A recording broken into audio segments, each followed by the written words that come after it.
I'm a very proud Maasai girl, and I love my culture. It is a beautiful culture, but at the same time, it also has its vices because we are still deep-rooted in our ways and our thinking and the behavior. So one of the vices of the Maasai culture is FGM.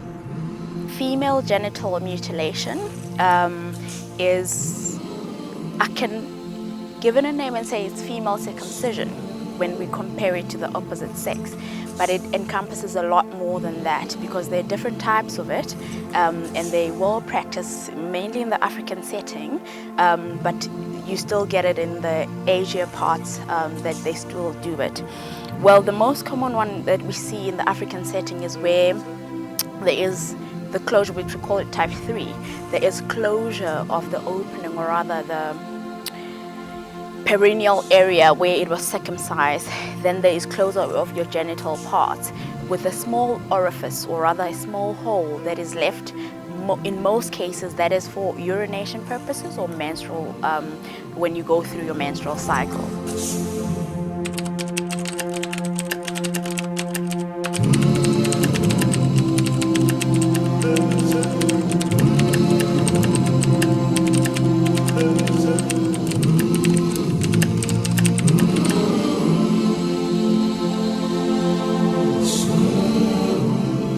FGM, it is something that is not talked about maybe on loud tones here. It is discussed underwater, as I said. It is a topmost secret. So it's only that if through creating a link with these girls and being so close to them, being a friend to them, they do open up and they'll just openly tell you, teacher, I've gone through this, and I'm not supposed to say it because if I say it, I will be cursed. See, they also have that notion that if you share it, then you'll be cursed. It's as if you are betraying your own father, your own parents. So it's never discussed, but these cases are real. It is so sad to imagine a young girl having to face this knife, and to be really honest, since they're not taken to hospital, some of them go through the worst ordeal whereby the female genital mutilation is takes place using even pieces of glass, razor blades, some even unimaginable things, and it breaks my heart to imagine that some of these girls die due to bleeding, and the saddest part is that their parents are the ones who are pushing them to go through this process since it's just their culture.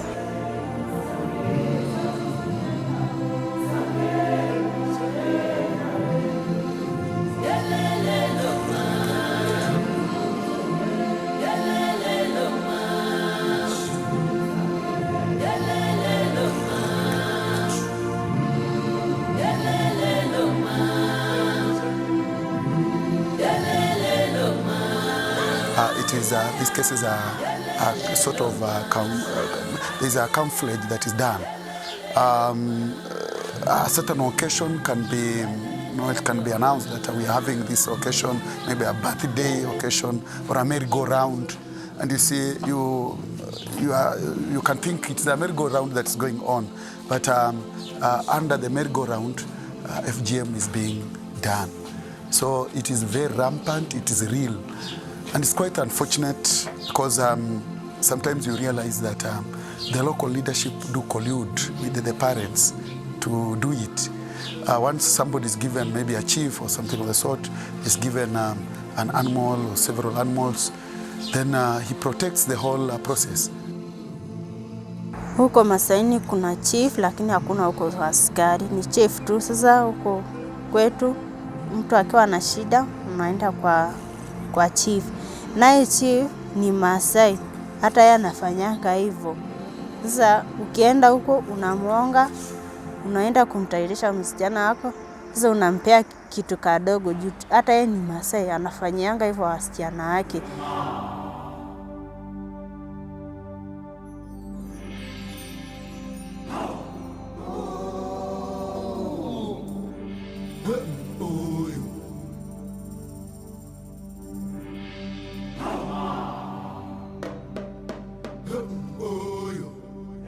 Sasa huko hakuna mwenye anasaidianga wasichana. Wenye tu usaidizi utapata, utaenda tu ukimbilie kwa askari na ujue police station iko mbali na huko Masaini. Sasa ukienda ukitoroka huko ukiacha kama wazazi wako wanakutairisha, sasa kitambo ufike kwa police station ushashikwa na hao watu wanakufanyia FGM. So again, you see, getting information sometimes in good time of these things, it becomes a challenge. And again, like for example, for me, I'm a male, and you see sometimes girls will open up to some extent. And you know, also getting people to partner with you, people who have that passion to just assist. It's not easy because this is a calling. It is not something like another. So it's a big challenge. With limited resources, the Fikia Dada rescue team makes sure that the victims are found and taken to safety. Very many girls, I'm telling you, are really suffering. They are suffering silently, given that they also believe, you know, they are growing up in the culture, and they're told that when you go against your father's wish, when you go against the clan's wish, when you go against the community wish, then you are cursed. I'm a female, an African female, and advocate for women empowerment. And I feel like in an African, or rather let me say, there's a lot of patriotical decisions that affect women in the long term that are not taken into consideration. And I feel FGM and early pregnancy is one of that. I think the ideas behind culturally might make sense in that culture, but in the long term, they actually don't look at women's right at all, and they remove the dignity of a woman. You have no choice of your own reproductive system, and you have no say of who you want to partner with. You are forced into an arranged, or rather an organized system, despite of whether you want or not. I feel that it does affect, or rather it does overlook the dignity of a woman. Female genital mutilation is very painful. It can seriously harm the health of the women and girls.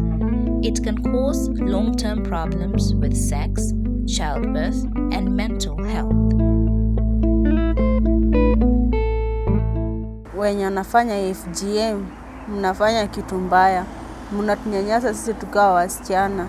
Hata tukiolewa kwa wazee wetu ama kwa mabwana wetu, mnatuharibia maisha. Tena mtu ukienda kujifungua, tuseme ukienda ukijifungua kama ni hospitali, utaenda tena ukatwa hapo mahali ulikatwa kwa ukifanywa FGM.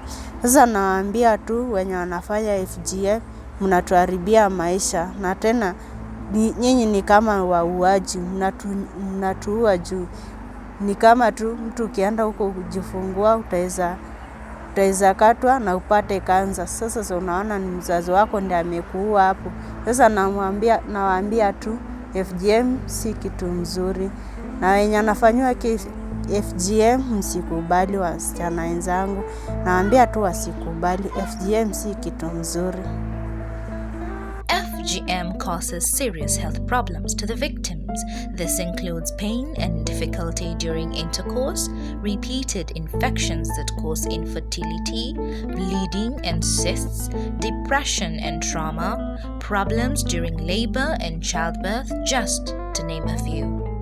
If we look at the complications of it, we can look at it in a sense of the procedure in itself. Remember, it's an invasive thing that means there was a normal person with a normal skin, and you're coming with an invasive instrument to cut open. So the procedure in a medical setting should have been done sterilely, meaning it should be a sterile procedure because it's something invasive, but it's not the case.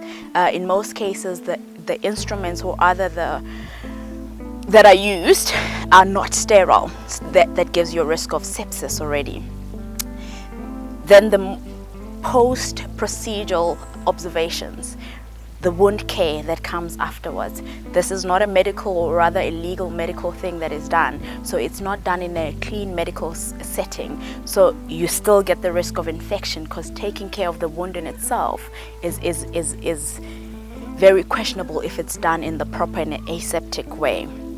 Then if we move to the later implications of it, so remember, this in most cases is done to young girls at a very young age without their consent in most cases. This is a young girl who's still going to go through their menstrual cycle. It gives them the risk of, depending on the orifice that was left open, gives them the risk of when they go through their menstrual cycle, it might be painful. This is a young girl who's still going to meet a partner or rather be forced to marry into a certain partner. They have to be intimate or rather have intercourse. Depending on the consent or rather the consent between the two parties involved, it might be a forceful penetration or rather gone and removed medically. So there is that or rather the complication related to that intercourse. Due to these traditions, girls as young as 12 years old are married off as young brides, and as a result, they become young mothers. Lack of proper education and facilitation to these young girls leads them to early pregnancies, which strips them off of their childhood and a promising life ahead.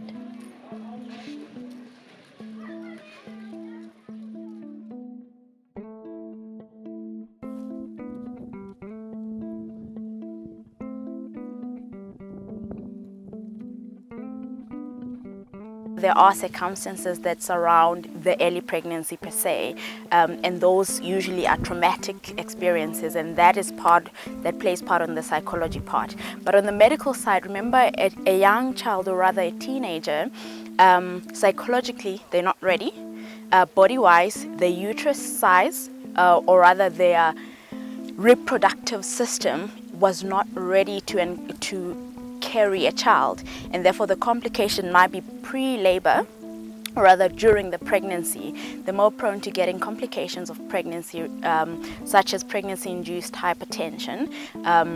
They're more prone to, most of them prone to not getting the full antenatal care, mainly because of stigma. They're scared to go for ANC at the clinic, and some of them just want to hide it or rather didn't know that they needed antenatal care until the last stages.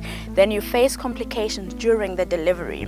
The pelvis size is small on some of them and cannot be able to allow normal vertex or vaginal delivery in a case that you then move into cesarean section, which is a surgery, and the surgery in itself comes with a lot of complications.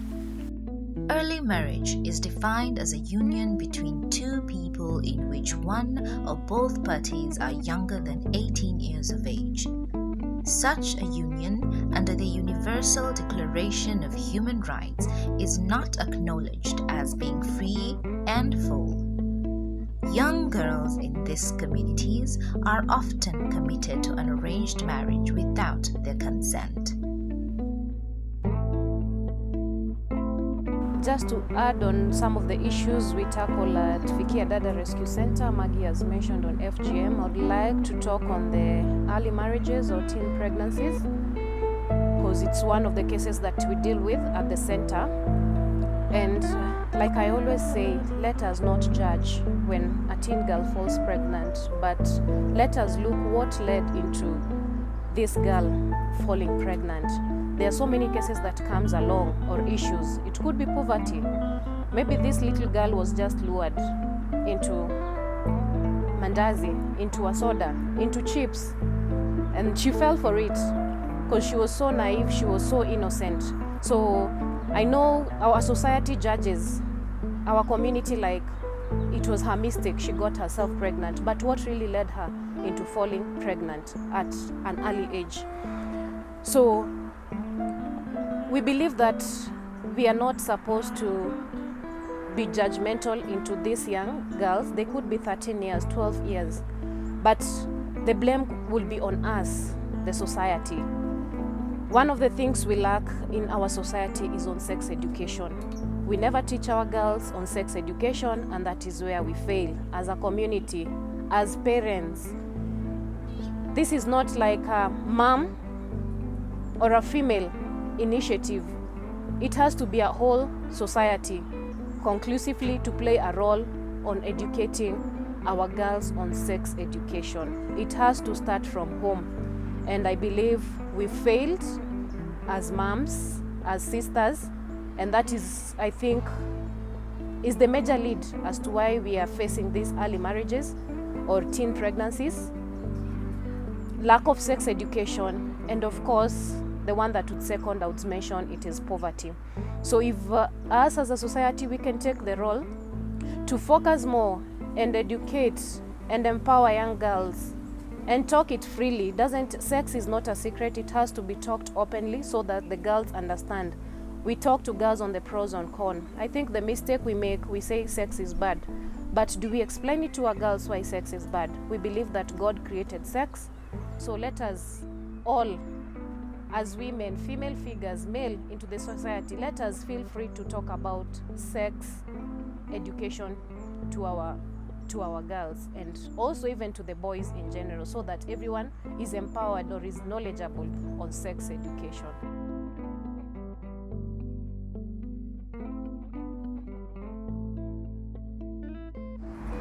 Nilianzia Eldoret Primary School, class nursery up to class 5.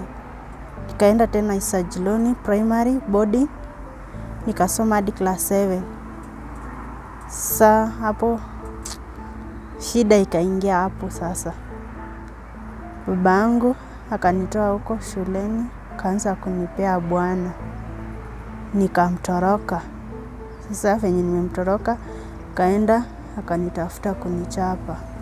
Kanichapa, kanipeleka huko kwa bwana tena. Nikatoroka kwa sister yangu. Akakuja huko, akanitoa tena. Sasa kuna mwalimu mwingine anaitwa mwalimu Matunda na Mr. Peter.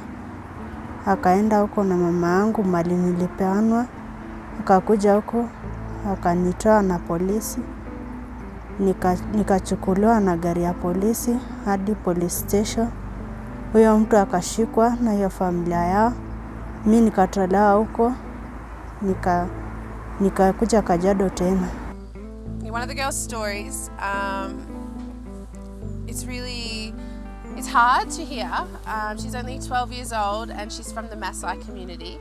And her mum passed away and her dad wanted to sell her off because that's part of the culture and that's just how it is. The family's in really high poverty, so this family can earn money off them through the sheep and goats, cows, etc. I just think it's just crazy, like no one back home sells their 12-year-old child for a bunch of cows. Like that's just absolutely mental. And I really hope that one day, we can educate enough people to know that like this is wrong. Like it's really, really, really wrong. That's a 12-year-old and she has like so much of her life ahead of her. And yeah, she doesn't deserve to be a child bride or go through FGM or anything like that. So far, we have a good number of girls that we have rescued. In total, we have around 7 girls.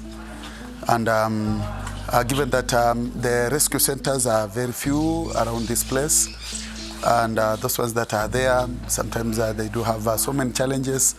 So we find that you can even also sometimes get a case, and it becomes a problem of after rescuing this girl, where to take the girl. So, so those are the challenges that sometimes we do face. And also, you see, these girls need to, after being rescued, and especially from this place, in order to assist them heal so quickly, they need to be away from maybe the environment around this place, to interact with maybe people from other cultures, in order to realize that maybe what they were passing through is something that is not good. Kwa majina ninaitwa Isaya Mariga Matunda, ni afisa wa polisi, na huwa tunaleski wasichana kutoka sehemu zile za ndani za umasaini. Tumeweza kukutana na wasichana wachache ambaye wako na shida tofauti. Wanaweza kutoswa tohara ama wanaweza kupeanwa kwa wasee. Wanapeanwa wakiwa wachanga ili wakue katika zile familia ambazo wanazoolewa kwao, wakue katikati ama sehemu ya wale wa ile familia, ndipo atakapokuja kuwa mtu mzima anaweza kuolewa. Tunapopata ujumbe huu, tunawaendea hawa wasichana ili tuweze kuwaondoa katika zile ndoa na kuwalete katika rescue centers, ili waweze kupata msaada, waweze kusoma na waweze kuja kuendeleza maisha yao ya hapo kesho.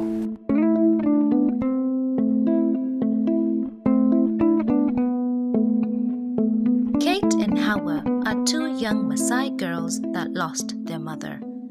Their father wanted to have them circumcised and married off to an older man in exchange for livestock. Christine, who is the girls' grandmother, saw it fit to take the girls away from their father in order to save them from this cruel tradition. In her eyes, this tradition was something she did not agree with and wanted to get the girls out of that environment as soon as possible. Mtoto damu yake ni changa, anaenda kupewa damu nyingine imezeeka, imeisha nguvu. Niambie hiyo damu ikichanganyika, huyo mtoto si ataseka haraka?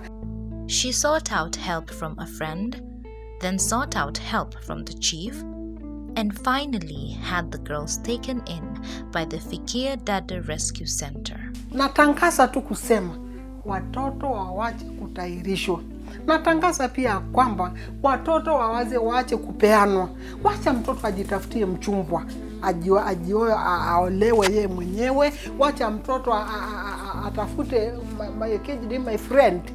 my friend ile akaribu a moyo wake ile anapenda amuoe. Lakini ya kusukumiwa, utakuta mtoto ameolewa na mzee, babu mzee sana, anapeanwa na babake tu anataka ng'ombe. Ule mtoto anaenda kuteseka, anapata mimba mapema kabla siku yake haijafika, kwenda kuzaa pale anapata shida, huku amekeketwa, amekatwa kila sehemu zake zile Mungu alimpatia, alafu anarudi kuzaa akiwa mdogo sana.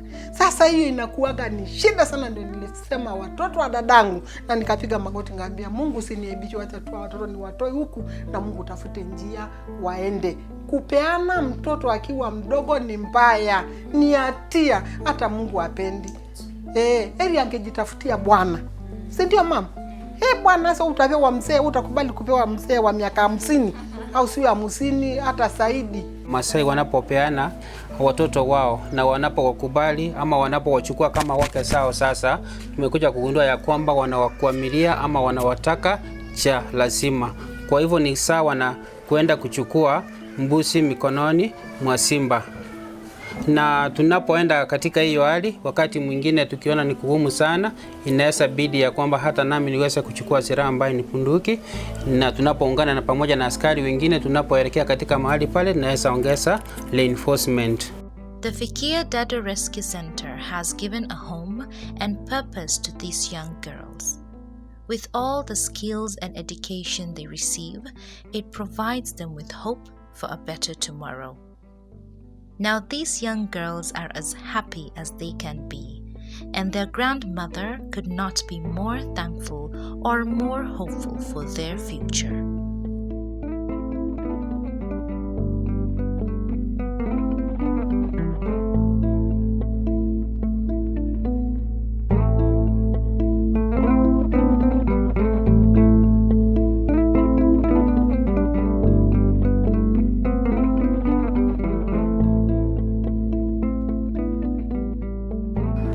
As a Maasai girl in our society today, I was privileged enough to go to school, and I can say it is one of the best things that I have, I have ever been given. And I genuinely can say there is nothing wrong with that.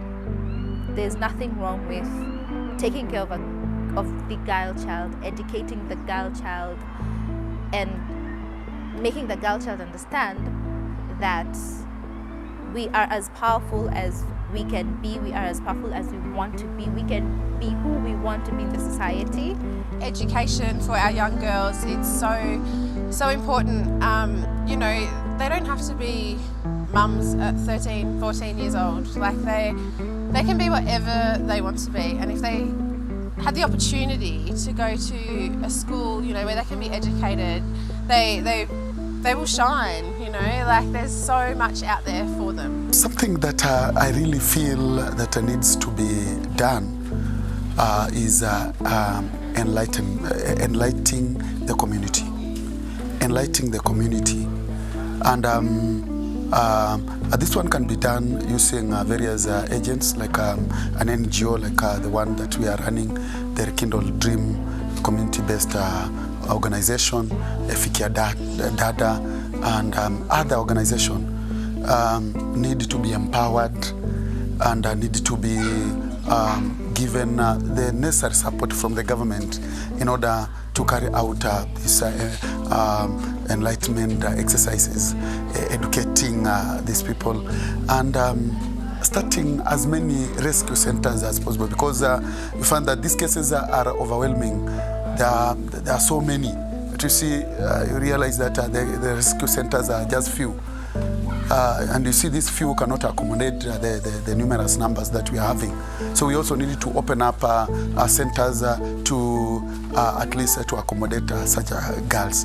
And I feel that also these girls, after being rescued, they're also supposed to be taken to maybe some other place, like for example in town here, whereby they will interact with the people from other communities and at least share their experience, and by so doing, I think this one will be solved. Because I do believe, as a teacher, the best weapon to do away with a certain bad practice is through education. Education is the weapon. So if we can enlighten the community and also look for a way of taking these girls to school, and very good schools that we are guaranteed that these girls will pursue their education. Then after pursuing the education and achieving, I think they will be ambassadors in their own community to change the whole thing. Some of the ways to curb these vices in our society today is to 1. Raise awareness. One can share articles and raise their voice to the conversation. 2. Community outreach. Reaching out and working in partnership with resident communities and rescue centers goes a very long way. 3. Stay vigilant. It is important to watch for warning signs if you know anyone who you believe is at risk. These are just some of the few practices we can apply to become the voice of hope today.